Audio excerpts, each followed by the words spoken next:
હરિ ઓમ હરિ ઓમ।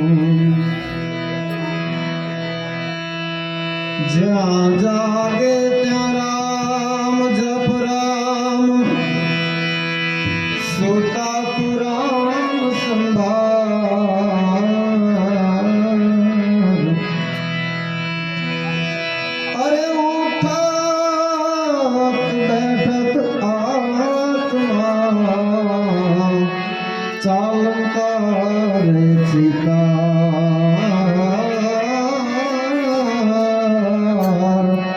ચાલતા રે ચિકાર। અરે સાગર ને સરિતા મિલે, જો મિલે રાધા કાન, એમ ભક્તિ में जो दिन काणी रे, तो दूर नहीं भगवान। नारायण में तुझ नमान, हरि कारण हरियाज। जिन दीन आ जग छंदनो,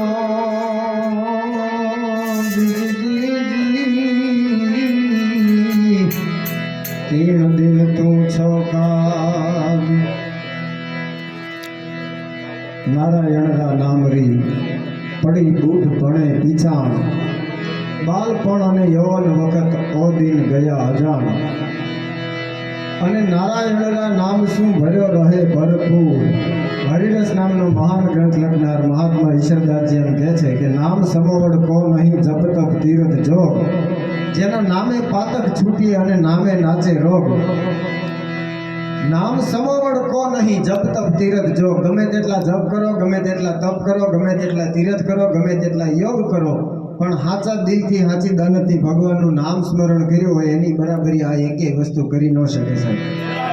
એટલો નામનો મહિમા છે, એટલું ભગવાનનું નામ મહાન છે, પણ દિલથી હાચા દાનતથી ભાવથી લીધું હોય તો ભાઈ, ખાલી કહેવા ખાતર બાપા સીતારામ ને રાધે કૃષ્ણ સીતારામ એમ નહીં। એ તો શબ્દો છે, એ તો ઉચ્ચારણ છે, ઉચ્ચારણનું કોઈ મહત્વ નથી। નાભીથી નાદ થાય તો કામનું। એવા બજરંગદાસ બાપાનું નામ લેવા આજે આપણે એને રીઝાવા, એને યાદ કરવા, એનું સ્મરણ કરવા, એની સ્તુતિ કરવા, એના ગુણગાન ગાવા માટે આજ રોજ ભેગા થયા હોય ત્યારે। અને કેવું એ કાંઈ અતિશયોક્તિ ભર્યું નથી, બધાય જાણો છો। ખાસ તો જે મારા માટે આદરણીય છે, વંદનીય છે એવા અમારા જ્યોતિબેનના આગ્રહને ભાવને માન આપી અને હિતેશભાઈના સ્નેહના તાતણે બંધાઈ અને આજે આવ્યો છું। એમ નથી કે આના ગુણગાન ગાવાનો એક અવસર મળ્યો, એકવાર તાળીના ગડગડાટથી એમનું સ્વાગત કરી આપો। કારણ કે ભાવની જ મજા છે। 1000 મણ કપાસ છે હોય અને ભાવ ન હોય તો શું કરીએ બોલો, બધો પડ્યો રહે ને બાપુ। એમ અહીંથી જે કાંઈ ગાવું હોય, બોલવું હોય, રજૂઆત કરવી હોય, આવડતું હોય, એ બધું તમારો ભાવ હોય ને તો સાર્થક થાય, નકર એનો કોઈ મતલબ ન હોય। એટલે આ ભાવની મજા છે સાહેબ। એવા ભગવાનનું નામ લેવું છે એટલે નામના મહિમાની હું વાત કરતો હતો। કેટલું ભગવાનનું નામ મહાન છે। એક દાખલો આપે છે કવિ, એક રૂપક આપે છે, એક ઉદાહરણ આપીને સમજાવે છે। એવું ઘનઘોર જંગલ, વડ વડ વાય વટિયા અને અવસર ટટિયા આણ, યા તો મેલીની જટા મોકલી કોઈ જડધર ઊભા ઝાડ ભાયો। 90 હાથમાં હાગડા આપને થોબદેર ઊભા હોય એવા ઘનઘોર જંગલની અંદર એક શિકારી શિકારની શોધ કરતો કરતો ધીમે ધીમે ધીમે હાલ્યો આવે। પ્રસંગ જાણીતો છે, કદાચ તમે સાંભળ્યો હશે। બપોરનો સમય થઈ ગયો, આબમાં સૂરજનારાયણ ત્યાં બરોબર ધકી ગયો છે। નાળિયેરીમાંથી લીલા તોપા હુકાઈ જાય, લીલા કંચન ખડ બળી જાય, ઝાડનો ઘા કરો ધરતીની માથે ફૂટીને ફટાફટ ધાણી થઈ જાય એવો તડકો તપેલો ભાઈ। અને એમાં બરોબર એક ઝાડવાના છાંયે પોરો ખાવા બેઠો અને વિચાર કરે છે કે આજે કંઈ ખાવાનું કંઈ શિકાર નથી મળ્યો, શું કરવું। એ ડાળ ઉપર બરાબર એક હોલો અને હોલી નામના બે પક્ષી બેઠા છે અને એની સામે ધ્યાન ગયું એટલે એને બાણ ખેંચ્યું, તોણીરમાંથી એને ચડાવ્યું, કાન સુધી પણત ખેંચીને વિચાર કર્યો કે એક તીરે બેયને વીંધી નાખો હવે। અને હોલીની નજર ગઈ એટલે ઓલાને કીધું, જોયું કે કાળ આવી ગયો, હે કે શિકારી તીર ચડાવે છે એ હમણાં આપણને વીંધી નાખે। અને એની પાસે તો પાકું હતી, ઉડી જઈ શકે એમ હતા. જો માણસ પાસે બચવાનો એક પણ ઉપાય બચ્યો હોય ને નાનો હોનો, ત્યાં સુધી એને અહંકાર હોય, અભિમાન હોય, કે એમાં શું હમણાં ઉડી જાય. અને આ ઉડવા નજર કરી આભમાં ત્યાં એક ચકડો બાજ આવીને ચકર ચકર ચકર મેળ્યો ઉપર ફરવા પાયો. હવે જો ઉપરથી ઉડે તો બાજનો શિકાર બને, અને નાનો હોનો શિકારી નતો, કદાચ નીચેથી ઉડે તો ઉડતા પંખીને પાડી દે એવો શિકારી ભાઈ. હવે શું કરવું, એ કે ઉપાય નહોતો બચવાનો. અને ચારે અભિમાન ઓગળી ગયો, અહંકાર ઓગળી ગયો. અને પછી એમ કીધું કે હે મારા નાથ, હે જગનિયંતા, હે બ્રહ્માંડના અધિપતિ, બચવા માટે કાકરુદી નથી કરતા, પણ એટલી પ્રાર્થના કરી કે અમારા મોતની મૃત્યુની છેલ્લી ઘડીને સુધારી લેજે, અંતિમ ઘડીને સુધારી લેજે. તારું નામ લેતા લેતા અમારા પ્રાણ જાય તોય કુરબાન છે, એવી પ્રાર્થના મજા કરવા આવ્યો. જગનિયંતાને યાદ કર્યો, હે મારા નાથ, કંઠ ગડગડે દેખતા ભયંકારી તે સમય પ્રભુ વાર કરજો. હમારી ઉઠે દેવતા નેત્રમાં નીરિંગ આવે, બાંધી રાજવા જાણજો દૂત બેઠા તેથી હાંકજો નાથ ઘોડા ને તેટા સડે શ્વાસ ઉશ્વાસ હલકાર છૂટે, અને તણા આ નાડીયું તણા બંધ તૂટે, અને અકળામણો આત્મો થાય જ્યારે તેથી આવું ધીર દેવા તમારે જ્યારે પૂછશે ધર્મ રાજા જવાબો વાડો ઉત્તરમ વાવજો નાથ આપમ ભાયો. આવી પ્રાર્થના કરી અને એટલું કીધું કે આ હયાને હિમાલય જઈ હતી એટલી તેવડ નથી રહેવા દીધી. કાળ આવી ગયો છે. હરી હાટડીએ મારે રોજનું હટામ.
અને ધીરે ધીરે ધીરે ધીરે વળાકા દેતો આવી અને શિકારીનું તીર છૂટે એ પહેલા એના પગમાં ડગ ઠપકાર્યો, મોઢામાંથી રાડ ફાટી ગઈ, ઉપર ઓલાઓલીનું નિશાન ચૂકી ગયો. તીર તો છૂટી ગયું પણ માથે બાજ વિંધાઈને મરી ગયો, નીચે શિકારી મરી ગયો, ઓલી ઉડી ગયા. ભલા આ નામનો મહિમા, આ નામની તાકાત, આવું ભગવાનનું નામ, એનું સ્મરણ, હે એનો આનંદ છે. અને બધા મિત્રો બેઠા છે, ફ્રેન્ડ સર્કલ. અમે તો આ બધા ગ્રુપના મિત્રો સાથે સર્વાનું મતે બધા એક બધે ગાવા, સમયની મર્યાદાને ધ્યાનમાં રાખીને એવો મત કર્યો છે. પણ ફરમાશીનો ઢગલો થઈ ગયો છે. બધાની ફરમાશ પૂરી થાય એવો આપણે પ્રયત્ન કરશું. કારણ કે હું સામાન્ય રીતે આ તો ઘરનો ડાયરો છે ને બધા ભાઈબંધો બેઠા છે, પેટ છૂટી વાત છે, રાત જેવું ધાબો છે, એટલે લોક ડાયરાનો, લોક સાહિત્યનો, ચારણી સાહિત્યનો કલાકાર છે. અહીંયા આપણું જેટલે આજે પૂરું થાય ને એટલે આજે તમારું શરૂ થતું હોય, એટલે બધા જાણો છો, તમને ખ્યાલ હશે.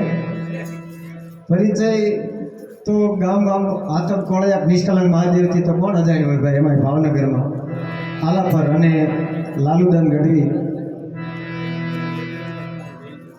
વાહ વાહ વાહ, જો આયા છે શેઠા પાડોશી છે. વાહ વાહ. પણ એટલે ઘણી વાર આમાં એવું ખાસ કાંઈ ન હોય, પણ આપણે સમયની મર્યાદાને બાકી હોય, કલાકારોના વારાને, અને તમારી બધાની મોજને ધ્યાનમાં રાખીને બોલવાનું હોય, બધો પ્રયત્ન કરશું. ઘનઘોર જરે જહોર મારું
ડોળા કાઢે પાછું વળે સમજે નહીં પડે નહીં પાછો મને કે ક્યાંક પ્રોગ્રામ હોય તો કહેજો એમ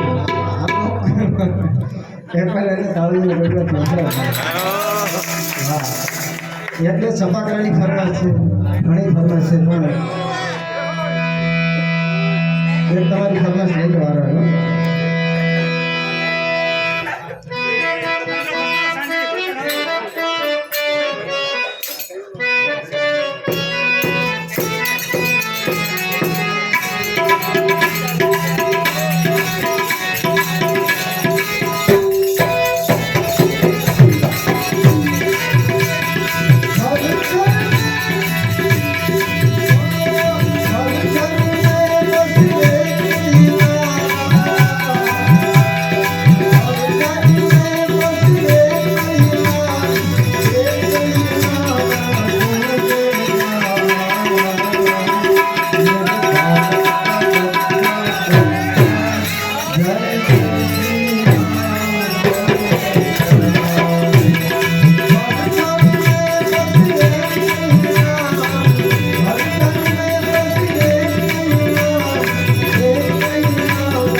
ખરેખર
એક ચારણ તરીકે આવ્યો છું અને માને યાદ ન કરું તો મજા ન આવે, કારણ કે માથી મોટું કોઈ નહીં, જળધર કે જગદીશ એને સૌ કોઈ નમાવે શીશ, અંબા આગળ આલિયા